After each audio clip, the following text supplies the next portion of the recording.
Hello friends, मैं सोनाली सिंह आप सभी का फिर से वेलकम करती हूँ आपके अपने यूट्यूब चैनल पर। और आज की इस वीडियो में हम करने वाले हैं लूसेंट सामान्य हिंदी का अध्याय 8, जिसका नाम है संज्ञा से अव्यय तक। तो इसका मतलब है हम इस वीडियो में संज्ञा से अव्यय तक के सभी जो कॉन्सेप्ट्स हैं उसको क्लियर करेंगे। ठीक है, तो ये मैं छोटे छोटे पार्ट्स में लेकर आई हूँ वीडियोज़। अगर आपने पिछले वीडियोज़ नहीं देखे हैं तो ज़रूर देख लीजिए। और इसके अलावा नई नई जॉब्स के, सरकारी जॉब के अपडेट्स भी आपको हमारे चैनल पे मिलते रहते हैं, तो चैनल को ज़रूर से सब्सक्राइब कर लेना। करते हैं आज का ये वीडियो शुरू। तो सबसे पहले यहाँ पर आपको संज्ञा से अव्यय तक चैप्टर का नाम दिख रहा है। ठीक है, रीड करना शुरू करेंगे। शब्द और पद। तो यहाँ पर हम समझेंगे कि शब्द क्या है और पद क्या है, दोनों में अंतर क्या है। जब शब्द स्वतंत्र रूप से प्रयुक्त होता है और वाक्य के बाहर होता है तो यह शब्द होता है। ठीक है, याद रखिए, कोई सेंटेंस है, उसमें कोई एक वर्ड है, अगर वो वाक्य से बाहर है, स्वतंत्र है, तो वो क्या कहलाएगा? शब्द कहलाता है। ठीक है, किंतु जब शब्द वाक्य के अंग के रूप में प्रयुक्त होता है तो इसे पद कहा जाता है। बहुत ही सिंपल है, जब वर्ड सेंटेंस के अंदर होगा तो वो पद कहलाएगा, अगर वर्ड सेंटेंस यानी वाक्य के बाहर होगा तो वो शब्द कहलाएगा। आगे रीड करेंगे।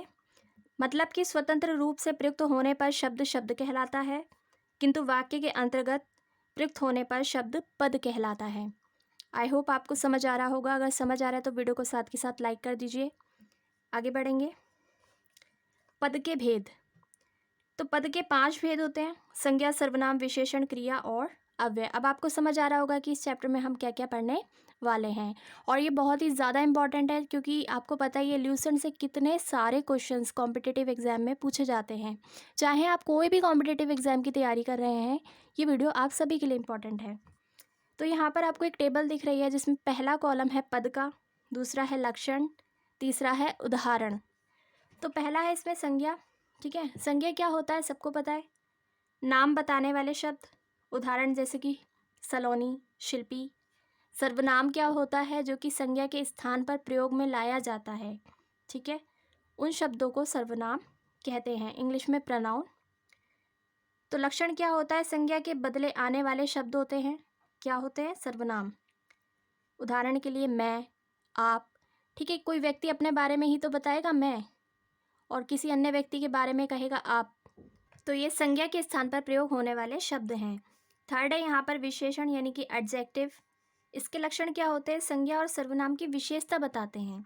ठीक है, इन शब्दों के बारे में कुछ ना कुछ बताते हैं, उन्हें कहा जाता है विशेषण। ठीक है, जैसे कि एक पेड़ बहुत ऊंचा है, पेड़ का ऊंचा होना उसका विशेषण है। ठीक है, और यहाँ पर उदाहरण जैसे कि छोटा, बड़ा। ठीक है, गुण या फिर दोष बताया जाता है विशेषण में, किसी भी चीज़ का, किसी भी व्यक्ति का, किसी भी अन्य चीज़ का गुण बताते हैं या फिर दोष बताते हैं, उन शब्दों को विशेषण कहते हैं। और ये संज्ञा और सर्वनाम के बारे में आपको जानकारी देते हैं। फोर्थ है यहाँ पर क्रिया, यानी कि वर्ब।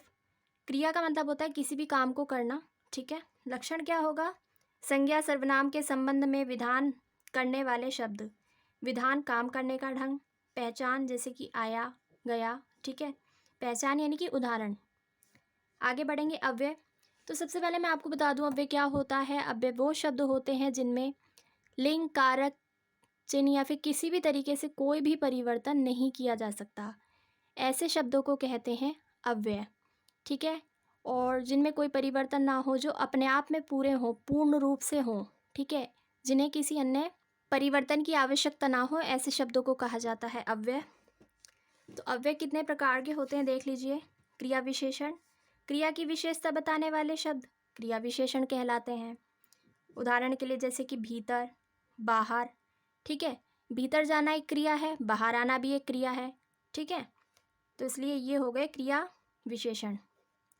नेक्स्ट है यहाँ पे संबंध बोधक। क्रिया से नामार्थक शब्दों का संबंध जोड़ने वाले शब्दों को कहते हैं संबंध बोधक। देखिए, प्रोनाउंसिएशन, उच्चारण से ही आप समझ जाएंगे।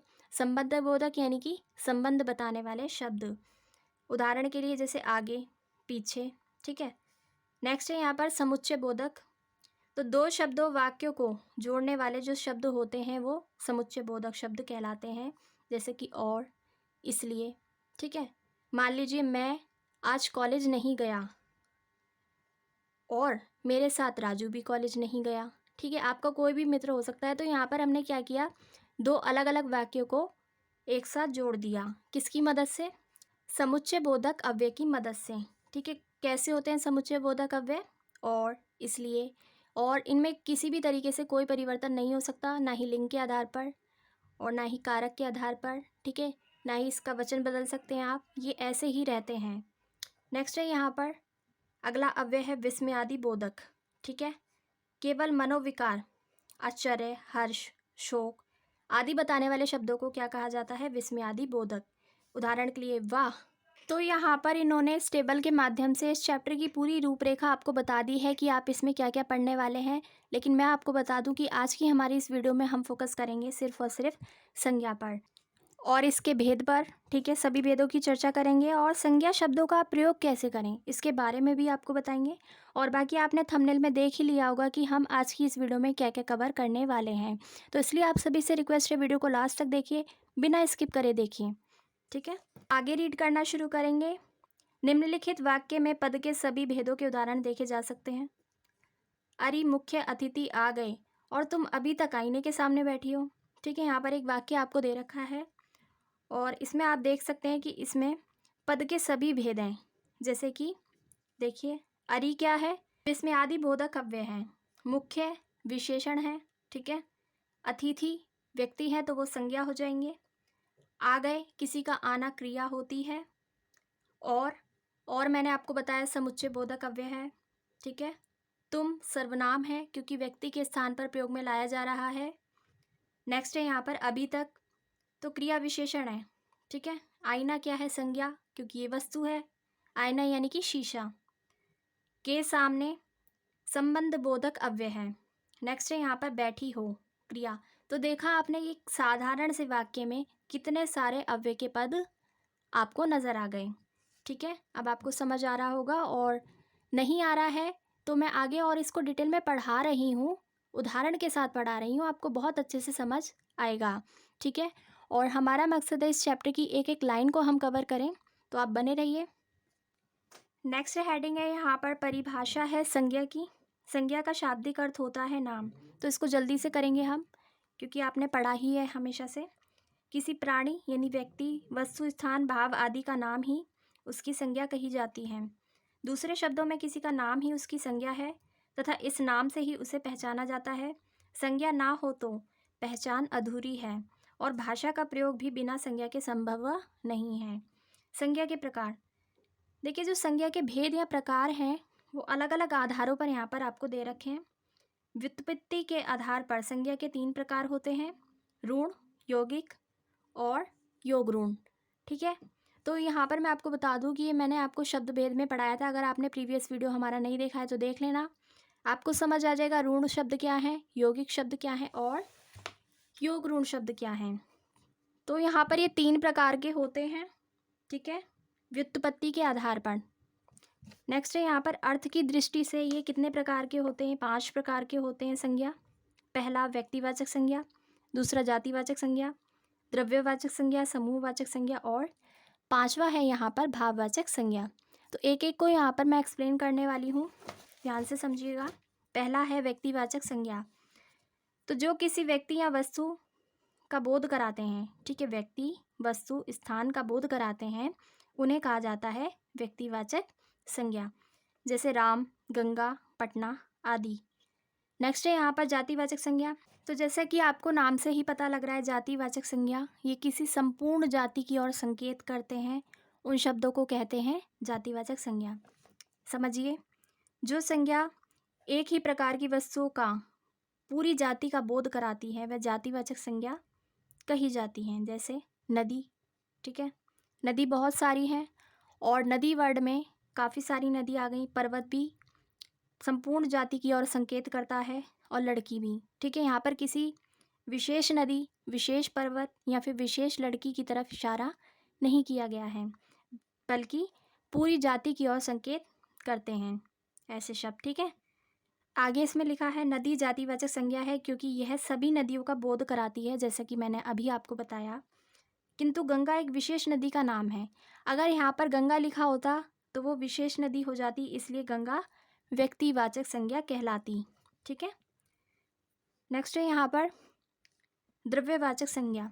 तो द्रव्य से आपको समझ आ रहा है लिक्विड। ठीक है, रीड करेंगे इसे। जिस संज्ञा शब्द से उस सामग्री या पदार्थ का बोध होता है। ठीक है, यहाँ पर द्रव्य का मतलब है मटेरियल से, वो लिक्विड भी हो सकता है, सॉलिड भी हो सकता है, कुछ भी हो सकता है। तो इसको रीड करेंगे। जिस संज्ञा शब्द से उस सामग्री या पदार्थ का बोध होता है जिससे कोई वस्तु बनी है, जैसे ठोस पदार्थ, सोना, चांदी, तांबा, लोहा, ऊन आदि। इसमें द्रव्य पदार्थ भी आ जाते हैं, जैसे कि तेल, पानी, घी, दही, और गैसीय पदार्थ भी आ गए, देखिए धुआं, ऑक्सीजन आदि। संज्ञा का अगला भेद है यहाँ पर समूहवाचक संज्ञा यानी कि कलेक्टिव नाउन। जो संज्ञा शब्द किसी एक व्यक्ति का वाचक ना होकर समूह, समुदाय के वाचक हैं। ठीक है, समूह से ही आपको समझ आ रहा है किसी ग्रुप की बात हो रही है, काइंड ऑफ ग्रुप, जैसे वर्ग, टीम, सभा, समिति, आयोग। तो आपको पता है इन सभी में एक से ज़्यादा व्यक्ति होते हैं। ठीक है, ग्रुप होता है, समूह होता है, इसलिए इन शब्दों में समूहवाचक संज्ञा है। ठीक है, आयोग, परिवार, पुलिस, सेना, अधिकारी, कर्मचारी, ताश, टी सेट और ऑर्केस्ट्रा। ठीक है, आगे बढ़ेंगे। समूहवाचक संज्ञाओं की सूची। तो यहाँ पर आपको समूहवाचक संज्ञाओं की और भी सूची दे रखी है, ध्यान से समझेंगे। पहला है नक्षत्रों का मंडल, तारों का पुंज, पर्वतों की श्रृंखला, फूलों, अंगूरों, कुंजियों का गुच्छा, गुलों यानी कि फूलों का दस्ता, लताओं का कुंज, केले का गोंद। आगे है इसमें अनाजों का ढेर, भेड़ों का झुंड, टिड्डियों, यात्रियों, घुड़सवारों, वक्ताओं का दल, ऊँटों, यात्रियों का काफिला या कारवा, चोर, डाकुओं, लुटेरों, पॉकेटमारों, अपराधियों का गिरोह। ठीक है, इन सभी शब्दों में क्या है, समूहवाचक संज्ञा। बाकी आप इसको रीड कर लीजिएगा। आगे बढ़ेंगे अगले भेद की तरफ, आपको समझ तो आ ही गया होगा। अगला इसका भेद है पांचवा, भाववाचक संज्ञा। तो देखिए भाववाचक संज्ञा नाम से ही आपको समझ आ रहा है कि इसमें भाव पाया जाता है। ठीक है, फीलिंग होती है जो कि देखी नहीं जा सकती लेकिन महसूस की जा सकती है। रीड करेंगे। किसी भाव, गुण, दशा आदि का ज्ञान कराने वाले शब्द भाववाचक संज्ञा होते हैं, जैसे कि क्रोध, ठीक है, मिठास। ये कोई वस्तु तो है नहीं जिसे उठाकर आप रख देंगे कहीं पर, ये फीलिंग्स होती हैं। ठीक है, इसलिए ये हमारे भाव होते हैं, इसलिए इन शब्दों में कौन सा संज्ञा छुपी होती है, भाववाचक संज्ञा। तो क्रोध है इसका उदाहरण, मिठास है, यौवन है, कालिमा आदि है।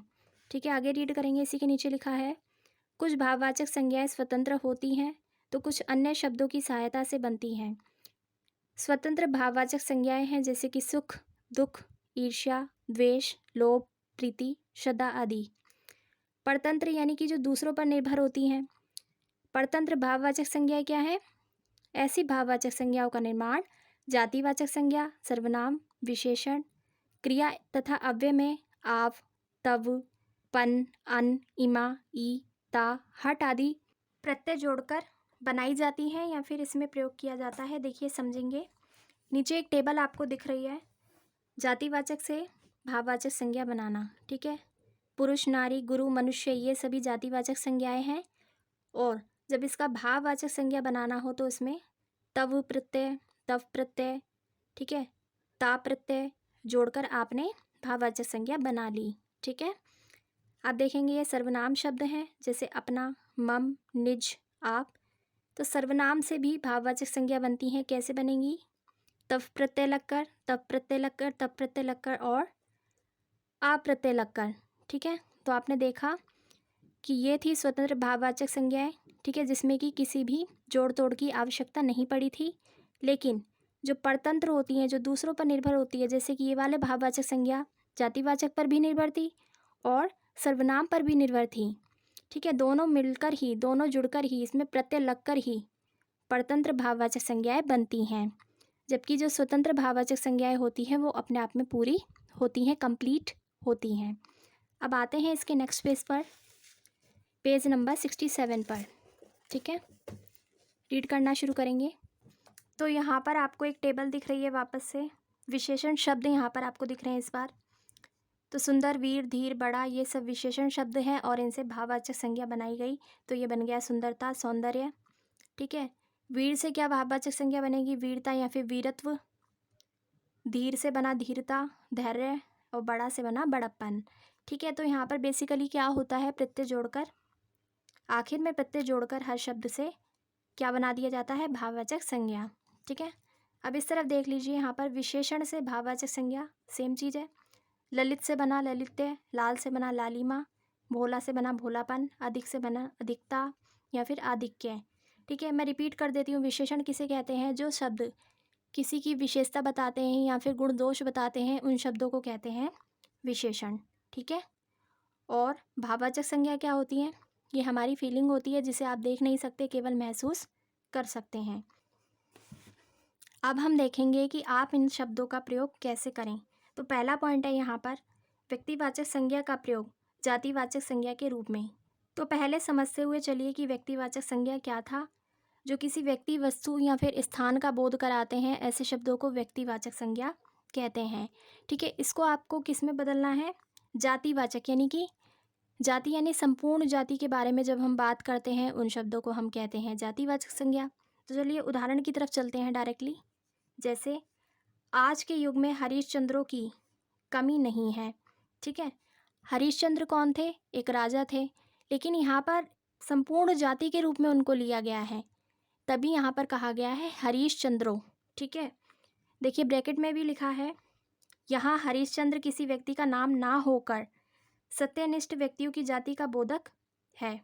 ठीक है, तो यहाँ पर क्या किया गया है, हरिश्चंद्र जो कि व्यक्तिवाचक थे, उनको जातिवाचक के रूप में प्रयोग में लाया गया है। किसमें, इस वाक्य में, इस वाले में। ठीक है, आपको क्लियर हो रहा होगा। नेक्स्ट है इसमें, देश को हानि जयचंदों से होती है। ठीक है, यहाँ जयचंद किसी व्यक्ति का नाम ना होकर विश्वासघाती व्यक्तियों की जाति का बोधक है। ठीक है, जयचंद वैसे तो किसी व्यक्ति का नाम होता है, लेकिन यहाँ पर किस रूप में जयचंद का नाम लिया गया है, संपूर्ण जाति। ठीक है, जाति का बोध करा रहा है कौन सा शब्द, जयचंदो। तो यहाँ पर क्या किया गया, जो कि व्यक्तिवाचक था उसको यहाँ पर जातिवाचक में प्रयोग में लाया गया है। ठीक है, अब देखिए यहाँ पर अगला है, अब अगला सेंटेंस इसमें देखेंगे, रामचरितमानस हिंदुओं का बाइबल है।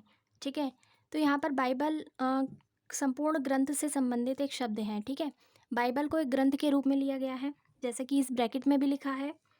यहाँ बाइबल किसी धर्म विशेष का ग्रंथ ना होकर धर्म ग्रंथों की जाति का बोधक है। ठीक है, तो आपने यहाँ पर सीख लिया कि व्यक्तिवाचक संज्ञा से जातिवाचक संज्ञा कैसे प्रयोग में लाई जाती है।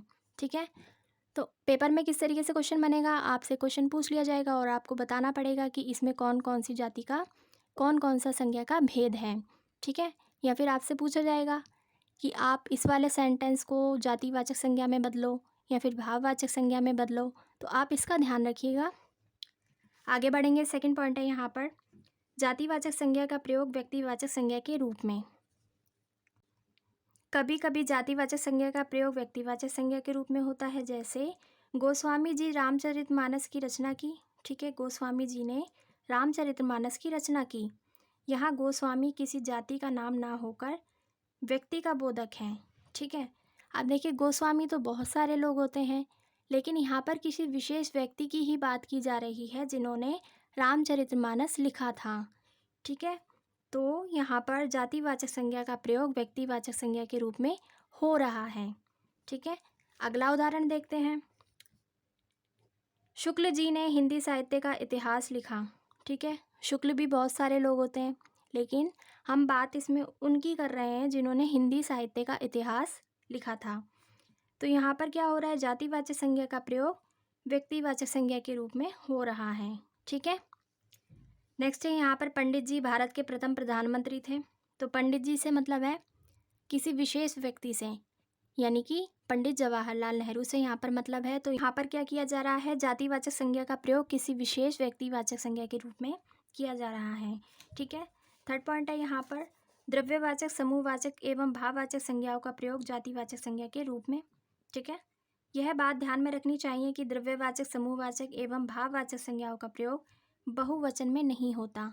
ठीक है, ये बात आप समझेंगे, देखते जाइए, क्योंकि बहुवचन में प्रयोग होने पर वह जातिवाचक संज्ञा बन जाती हैं, और आपको बनानी क्या है, जातिवाचक संज्ञा ही बनानी है। ठीक है, समझेंगे, जैसे वहाँ तेल बिकता है, तो इसमें तेल एक वचन में है। ठीक है, एक वचन में तेल शब्द का प्रयोग हुआ है, तो यहाँ पर तेल द्रव्यवाचक संज्ञा होगा।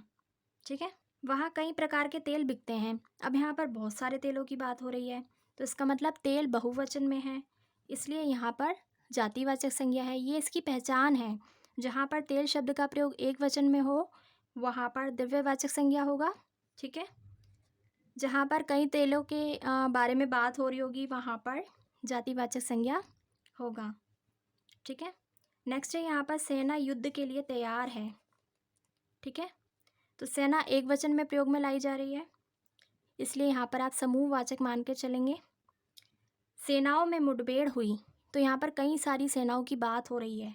ठीक है, यानी कि एक से ज़्यादा सेनाओं की बात हो रही है, बहुवचन है यहाँ पर, इसलिए सेनाओं जातिवाचक संज्ञा है। ठीक है, अगला है इसमें उसकी चोरी पकड़ी गई। चोरी एक वचन में प्रयोग में लाया गया है, इसलिए यहाँ पर भाववाचक संज्ञा है। ठीक है, उस इलाके में कई चोरियाँ हुई, अभी आ गया बहुवचन वाला सेंटेंस, तो जहाँ पर बहुवचन होगा वहाँ पर क्या होगा, जातिवाचक संज्ञा। अब आपको समझ आ गया होगा, इसका आप स्क्रीनशॉट लेकर दोबारा से रीड भी कर लीजिएगा। आगे बढ़ेंगे। फोर्थ है यहाँ पर विशेषण का प्रयोग संज्ञा के रूप में करना। ठीक है, विशेषण, आई रिपीट, जो शब्द किसी की विशेषता बताते हैं उन्हें विशेषण कहते हैं, तो इसका प्रयोग आपको संज्ञा के रूप में करना है। ठीक है, देखिए, जिस विशेषण के साथ उसका विशेष्य नहीं लगा होता। अब मैं आपको बता दूं विशेष्य क्या है, नया वर्ड आ गया। देखिए, उदाहरण के लिए आसमान का रंग नीला है, तो आसमान विशेष्य होगा और आसमान का नीला होना विशेषण होगा। ठीक है, ये फ़र्क है विशेषण और विशेष्य में, तो उसका प्रयोग रूप संज्ञा रूप में होता है। देखिए, उदाहरण की सहायता से देखते हैं। वह बहुत गरीब है। ठीक है, यहाँ पर वह कौन है, व्यक्ति है जिसके बारे में कुछ बताया जा रहा है, तो जो वह है वो विशेष्य हो गया और उस व्यक्ति का गरीब होना विशेषण है। ठीक है, गरीबों की मदद करनी चाहिए, गरीबों, ये है जातिवाचक संज्ञा। ठीक है, अगर अकेला होता तो व्यक्तिवाचक संज्ञा होता है इसमें। ठीक है, क्योंकि ये गरीबों है इसलिए यहाँ पर जातिवाचक संज्ञा है। यहाँ गरीबों शब्द गरीब व्यक्तियों के स्थान पर प्रयोग में लाया गया है या फिर प्रयुक्त हुआ है। अगला इसमें वाक्य है वह जाने माने विद्वान हैं। ठीक है, वह कौन है, विशेष्य। भाई जिसके बारे में कुछ बताया जाता है वो विशेष्य होता है, इतना आप दिमाग में बैठा लीजिए। ठीक है, और क्या बताया जा रहा है उनके बारे में कि वो विद्वान है, तो जो विद्वान है वो विद्वान होना उनका विशेषण है। नेक्स्ट है यहाँ पर विद्वानों का आदर करो। ठीक है, विद्वानों यानी कि जातिवाचक संज्ञा, किसी एक व्यक्ति की बात नहीं हो रही, बहुत सारे लोगों की बात हो रही है जो कि विद्वान है, तो इसलिए यहाँ पर हो जाएगा जातिवाचक संज्ञा। यहाँ विद्वानों शब्द विद्वान व्यक्तियों के स्थान पर प्रयुक्त हुआ है। ठीक है, तो यहाँ पर बेसिकली क्या आपको बताया जा रहा है कि कौन सी संज्ञा से किस तरीके से आप दूसरी संज्ञा में परिवर्तित कर सकते हैं। जैसे व्यक्तिवाचक संज्ञा को जातिवाचक में, जातिवाचक को व्यक्तिवाचक में, द्रव्य समूह और भाववाचक को जातिवाचक में, और विशेषण को संज्ञा के रूप में। ठीक है, तो हमने यहाँ पर बहुत सारी चीज़ें सीख ली हैं, आपको पता भी नहीं लगा। अगर आपसे कुछ स्किप हो रहा है तो वीडियो को दोबारा भी देख सकते हैं। हम आगे बढ़ेंगे 5वें पॉइंट पर। क्रिया का प्रयोग इस बार करेंगे किस रूप में, संज्ञा के रूप में। तो जब क्रिया का प्रयोग आप संज्ञा रूप में करते हैं तो उसको कहा जाता है क्रियार्थक संज्ञा। क्रिया से बने शब्द, जिस शब्द का प्रयोग संज्ञा के समान हो उसे क्रियार्थक शब्द कहते हैं, संज्ञा कहते हैं। जैसे टहलना सेहत के लिए ज़रूरी कदम है, चलने से ही दूरी तय होगी, दौड़ना खिलाड़ियों की दिनचर्या में शामिल है, पढ़ना एक अच्छी आदत है। ठीक है, ये सारी क्रिया हैं और संज्ञा रूप में प्रयोग में लाई जा रही हैं। बहुत ईजी। अगला देखेंगे अव्यय। अब मैं आपको फिर से बता दूं अव्यय क्या है, जिसमें कोई भी परिवर्तन संभव नहीं होता, ऐसे शब्दों को अव्यय कहते हैं। तो अव्यय का प्रयोग संज्ञा के रूप में कैसे करेंगे आप, कभी कभी अव्यय का प्रयोग संज्ञा के रूप में होता है, जैसे हाँ में हाँ मिलाना उसकी आदत है। ठीक है, तो हाँ में हाँ क्रिया विशेषण अव्यय का संज्ञा के रूप में प्रयोग है। ठीक है, संज्ञा के रूप में तो प्रयोग हो रहा है कि उसकी आदत है। उसका अंदर बाहर एक सा है, तो यहाँ पर अंदर बाहर क्या है, क्रिया विशेषण है। क्रिया विशेषण क्या होता है, जो क्रिया की विशेषता बताए, कुछ कार्य होने की विशेषता बताई जाती है जहाँ पर, उसको आप कहेंगे क्रिया विशेषण। ठीक है, तो इसको भी संज्ञा रूप में प्रयोग किया जा रहा है। ठीक है, अगला इसमें वाक्य है उनकी बड़ी वाह वाह हुई, तो वाह वाह क्या होता है, विस्मयादि बोधक अव्यय होता है, जिसको संज्ञा के रूप में यहाँ पर प्रयोग में लाया गया है। ठीक है, उनकी, उसका, ये सब तो सर्वनाम है, तो ये है संज्ञा। ठीक है, अगला इसमें वाक्य पढ़ेंगे क्या हाय हाय लगा रखी है, तो हाय हाय क्या है? विस्मयादि बोधक अव्यय है जिसको संज्ञा के रूप में प्रयोग किया गया है। अब हम आते हैं डायरेक्टली पद परिचय पर। समझिएगा ध्यान से। देखिए, चैप्टर के स्टार्टिंग में ही मैंने आपको बताया था, जब कोई शब्द किसी वाक्य में प्रयोग किया जाता है, ठीक है, वाक्य के अंदर अंदर होता है, तो तब तक वो पद होता है। जब वो शब्द वाक्य से बाहर हो जाता है तो वो शब्द कहलाता है। ठीक है, तो पद परिचय क्या है ये जानिए आप। पद परिचय में वाक्य के प्रत्येक पद को अलग अलग करके उसका व्याकरणिक स्वरूप बताते हुए अन्य पदों से उसका संबंध बताना पड़ता है। इसे पद अन्वय भी कहते हैं। ठीक है, याद रखिएगा, पद परिचय और पद अन्वय एक ही बात है। संज्ञा का पद परिचय। तो वाक्य में प्रयुक्त शब्दों का पद परिचय देते समय संज्ञा, उसका भेद, लिंग, वचन, कारक एवं अन्य पदों से उसका संबंध बताना चाहिए। तो देखिए, यहाँ पर मैं आपको समझा दूँ, आपको पद परिचय ढूंढना है इसमें। ठीक है, कि कौन सा पद क्या है। एक वाक्य यहाँ पर आपको दे दिया गया है, राम ने रावण को बाण से मारा। तो राम कौन है? इसमें संज्ञा है। ठीक है, और चलिए राम का ही देखते हैं कि राम में क्या क्या है। ये संज्ञा शब्द है।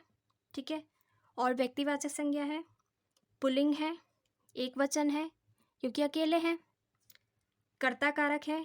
कैसे? कर्ता ने, राम ने, इसलिए यहाँ पर कौन सा कारक हो जाएगा? कर्ता कारक। ठीक है, कारकों के ऊपर अलग से वीडियो में आपको प्रोवाइड करा दूंगी।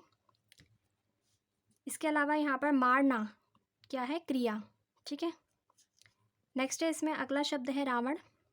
तो रावण क्या है? संज्ञा है, व्यक्तिवाचक है, ये भी पुल्लिंग है, एक वचन है, कर्म कारक है, रावण को। ठीक है, तो कर्म को, इसलिए यहाँ पर हो गया कर्म कारक। मारना क्या है? क्रिया। ठीक है, इसके बाद है यहाँ पर थर्ड, बाण। बाण क्या है? वस्तु है, तो ये संज्ञा हो गई, जातिवाचक है, किसी विशेष बाण की तो बात नहीं हो रही यहाँ पर, संपूर्ण बाण की बात हो रही है, पुल्लिंग है, एक वचन है, करण कारक है, क्योंकि बाण से, जहाँ पर से होता है वहाँ पर करण कारक होता है। ठीक है, और मारना क्रिया है, क्रिया का साधन। तो संज्ञा का रूप परिवर्तन लिंग, वचन, कारक के रूप में होता है, अतः इन पर भी विचार करना आवश्यक है। ठीक है, तो आज की इस वीडियो में हमने काफ़ी कुछ सीखा, संज्ञा के बारे में पढ़ा, संज्ञा के भेद मैंने आपको बताए, यहाँ तक कि विशेषण, अव्यय और भेदों का जो परिवर्तन है वो किस तरीके से होता है, पद परिचय क्या है, ठीक है, कैसे इसकी पहचान करें। अगर आपको आज का ये वीडियो यूज़फुल लगा है तो वीडियो को लाइक कर देना, और अगले इसके पार्ट में हम करेंगे जेंडर, लिंग, इसको डिटेल में पढ़ेंगे। ठीक है, और इसी किताब से पढ़ेंगे क्योंकि हमें पता है ये बहुत ज़्यादा इम्पॉर्टेंट बुक है और यहाँ से काफ़ी सारे क्वेश्चंस बनते हैं। मिलेंगे अगली बार और एक नई वीडियो के साथ, तब तक के लिए आप सभी का धन्यवाद।